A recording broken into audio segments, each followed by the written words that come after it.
Kompanije Samsung Electronics i New Look Entertainment predstavile su 27. juna zajednički projekat pod nazivom Samsung Corner. Reč je o aplikaciji za kupovinu sadržaja preko smart telefona i tablet uređaja, prvoj te vrste u ovom regionu. Firma New Look Entertainment je pionir u digitalnom izdavanju knjige, tako smo i krenuli davno, pre par godina. Nažalost, i dalje smo pioniri jedini u tome. Sada u ovom aplikaciju smo samo pored knjiga proširili aplikaciju i za časopise, filmove, muziku i nadamo se da će proširenje još biti i na ostale aplikacije kao i igrice. Od sada korisnici u Srbiji imaju na raspolaganju na jednom mestu, kada god požele, bez obzira na mesto gde se nalaze, oko 200 domaćih i inostranih filmskih hitova. Veliki broj knjiga različitih žanrova, od literature za decu do bestsellera domaćih i stranih autora.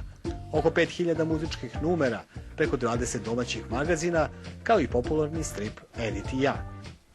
Aplikacija je jednostavna za korišćenje, a može se preuzeti besplatno preko Samsung Apps. Pored Srbije planira se širenje aplikacije i na ceo ex-EU region. Aplikacija se proširuje i aplikacija kao nijedna aplikacija ovog tipa nikada neće biti završena. Ona će se stalno dodavati i proširivati. Mogućnosti plaćanja u njoj su putem kreditnih kartica, putem SMS poruke i putem Q-vouchera. Korisnici će imati prilike da sadržaje Samsung Cornera vide i na velikom ekranu, pošto će uskoro biti dostupan i za Samsung pametne televizore.